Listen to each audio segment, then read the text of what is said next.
আমরা হচ্ছে FCFS জানি, তো আরেকটা নন প্রিএমশনের অ্যালগোরিদম আছে যেটা হচ্ছে SJF।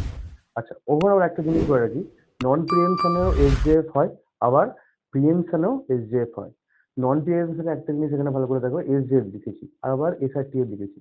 আচ্ছা, SJF এর ফুল ফর্ম হচ্ছে শর্টেস্ট জব ফার্স্ট, আর আর SRTF বলতে shortest remaining time first. After all job এখানে কি হচ্ছে, এই বাস টাইমটা দেখেই তো হচ্ছে, ঠিক আছে? তো রিমেনিং টাইম ফার্স্ট আর শর্টেস্ট জব ফার্স্ট দুটো মানেটা একই দাঁড়ায়। তো আমরা SJF-টা বেসিক্যালি নন প্রিএমশনের ক্ষেত্রে আমরা ব্যবহার করি, আর SRTF-টা মানে প্রিএমশনের ক্ষেত্রে আমরা বেশি ব্যবহার করি। আবার অনেক জায়গায় একসাথেও থাকে, ঠিক আছে? মোট দেখালে তোমাকে বলে দেবে যে প্রিএমশনে করো বা নন প্রিএমশনে করো। তো আবার একটা আমরা অন্য একটা প্রবলেম নিয়েছি, এটা হচ্ছে ইয়ারের একটা কোশ্চেন, ঠিক আছে? এটা আই থিঙ্ক জুনের 2024-এ এসেছিল। তো এটা আমরা করবো এখন সলভ, ঠিক আছে? এখানে দেখতে পাচ্ছি আমরা 5টা প্রসেস দিয়েছে, অ্যারাইভেল টাইম দিয়েছে, বাস টাইম দিয়েছে, ঠিক আছে? আচ্ছা, দেখি কেমন করে করবো। তো ফার্স্ট অফ অল আমাদের দেখতে হবে যে ক্রাইটেরিয়া কি। ক্রাইটেরিয়া হচ্ছে এখানে বিটি, মানে বাস টাইম। যেহেতু জব বলছে, তো বাস টাইমই রাখবে নিশ্চয়ই বিটি, ঠিক আছে? আর মোড নন প্রিএমশন, আমরা এখন নন প্রিএমশন করছি। তাহলে কি করতে হবে, ফার্স্ট আমাকে গ্র্যান্ড চার্টই বানাতে হবে। প্রত্যেকটা শিডিউলিং অ্যালগরিদমের মতো গ্র্যান্ড চার্টই বানাতে হবে। গ্র্যান্ড চার্ট আমি বানাবো কিভাবে, একদম 0 থেকে শুরু করবো টাইমটা, ঠিক আছে? টাইম যাচ্ছে এটা। আচ্ছা, দেন আমরা কি করব, বিটি চেক করতে বলেছে ঠিকই, কিন্তু আমাকে ওই সিপিইউ, আমাকে ওই প্রসেসটাকে তো রেডি কিউতে আগে আসতে হবে। রেডি কিউতে তো আগে আসতে হবে, মানে টাইমটা, ওর অ্যারাইভেল টাইমটা দেখেই তো আমি করবো। মানে ওর আগে তো সময় ওকে আসতে হবে, মানে এখন 0 আছে বা 0 টাইম হয়েছে, এই 0 টাইমে ওই কাউকে তো আসতে হবে, তাকেই তো আমি নেবো, তারপর তো আমি বাস টাইম দেখবো, ওকে? তাহলে ব্যাপারটা কি বলছি, সাপোজ এখানে দেখো, এখানে সব থেকে কম জব কার্ড, কম মানে জব কার্ড এখানে আমার P5-এ, কিন্তু ওর অ্যারাইভেল টাইম কত, 8। তাহলে আমি ওকে কি করে এক্সিকিউট করবো, ও তো এখন তো 8টা বাজেই নেই, তাহলে P5-কে আমি আনবোই কি করে? এখন আমার 0 টাইমে আমার কে এসছে তাকে আগে দেখতে হবে। তো ফার্স্ট অফ অল ক্রাইটেরিয়া যাই থাকুক, অ্যারাইভেল টাইমটা কিন্তু আমাকে এখনো দেখতে হবে।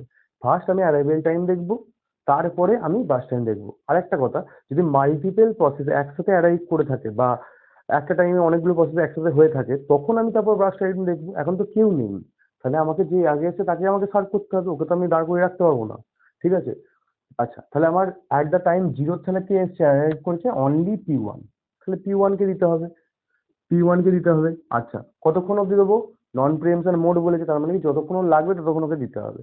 তাহলে ওর কতক্ষণ লাগবে, 3 ইউনিট লাগবে, তাহলে 0 + 3।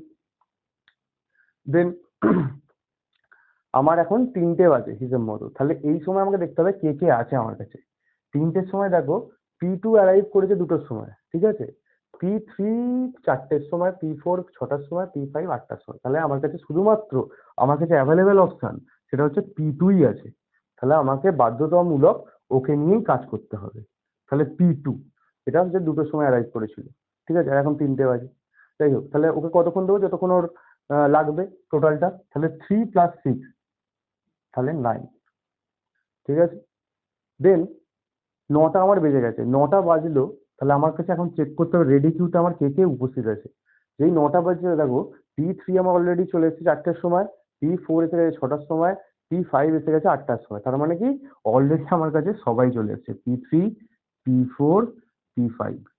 আচ্ছা, এবার যখন আমার কাছে মাল্টিপল প্রসেসে, তখন আমি এবার ক্রাইটেরিয়া দেখবো। আমার ক্রাইটেরিয়া কি, বাস টাইম ক্রাইটেরিয়া। আর কি বলি, যার ছোট কাজ সব থেকে তাকে আগে এক্সিকিউট করতে হবে, ঠিক আছে? তাহলে কার ছোট কাজ সব থেকে, P3 কাজগুলো এখানে লিখে নিই। P3 কাজ হচ্ছে 4, P4 এর কাজ হচ্ছে 5, P5 এর কাজ হচ্ছে 2, ঠিক আছে?